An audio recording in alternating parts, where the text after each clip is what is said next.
Everyone, we are on to the last two chapters of our book now, so we'll finish it today.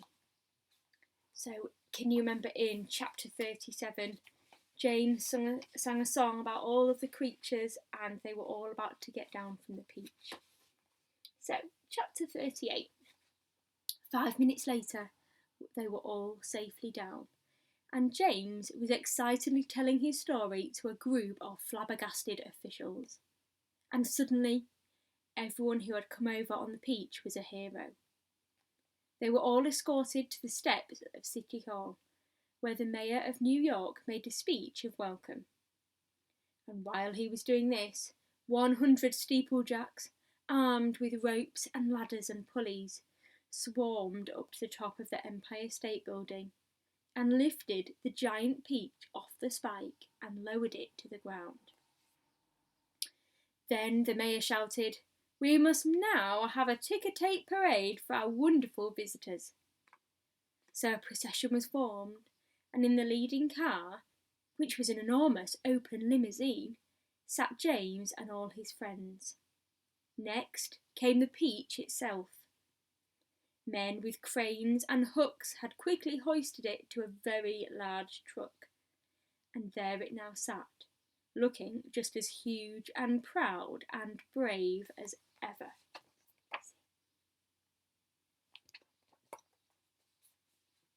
There was, of course, a bit of a hole in the bottom of it, where the spike of the Empire State Building had gone in, but who cared about that? Or indeed about the peach juice that was dripping out of it onto the street. Behind the peach, skidding about all over the place in the peach juice, came the mayor's limousine, and behind the mayor's limousine came about 20 other limousines carrying all the important people of the city. And the crowds went wild with excitement. They lined the streets and they leaned out of windows of the skyscrapers, cheering and yelling and screaming and clapping and throwing out bits of white paper and ticker tape. And James and his friends stood up in the car and waved back at them as they went by. Then a rather curious thing happened. The procession was moving slowly along Fifth Avenue when suddenly a little girl in a red dress ran out from the crowd and shouted, "Oh, James, James, please could I have just a tiny taste of your marvellous peach?" "Help yourself," James shouted back. "Eat all you want. It won't keep forever anyway." No sooner had he said this than about 50 other children exploded out of the crowd and came running out onto the street. "Can we have some too?" they cried. "Of course you can," James answered. "Everyone can have some." The children jumped up onto the truck and swarmed like ants all over the giant peach, eating and eating to their heart's content. And as the news of what was happening spread quickly from street to street, more and more boys and girls came running from all directions to join the feast. Soon there was a trail of children a mile long, chasing after the peach as it proceeded slowly up Fifth Avenue. Really, it was a fantastic sight. To some people, it looked as though the Pied Piper of Hamelin had suddenly descended upon New York. And to James, who had never dreamed that there could be so many children as this in the world, it was the most marvellous thing that had ever happened. By the time the procession was over, the whole gigantic fruit had been completely eaten up, and only the big brown stone in the middle, licked clean and shiny by 10,000 eager little tongues, was left standing on the truck. And that's the end of chapter 38.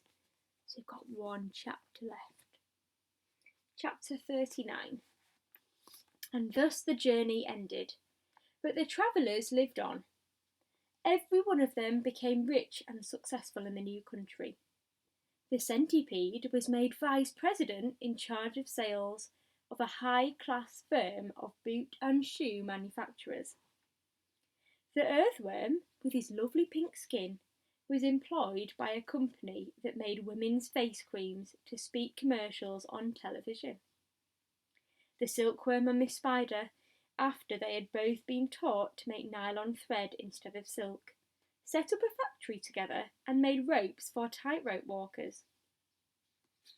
The glowworm became the light inside the torch on the Statue of Liberty, and thus saved a grateful city from having to pay a huge electricity bill every year.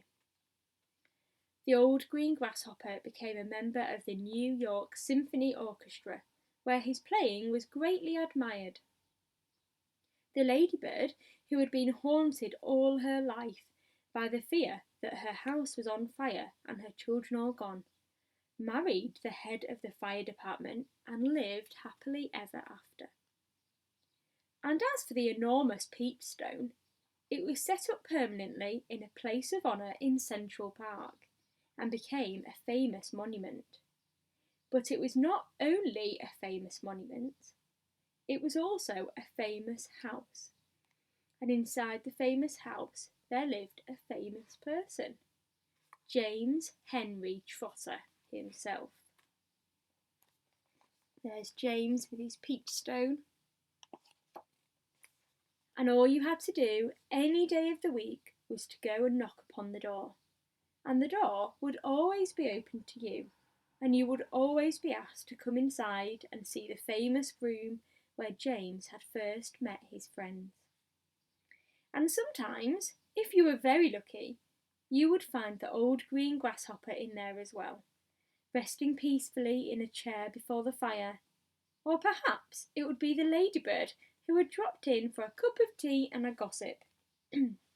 Or the centipede, to show off a new batch of particularly elegant boots that he had just acquired. Every day of the week, hundreds and hundreds of children from far and near came pouring into the city to see the marvellous peachstone in the park.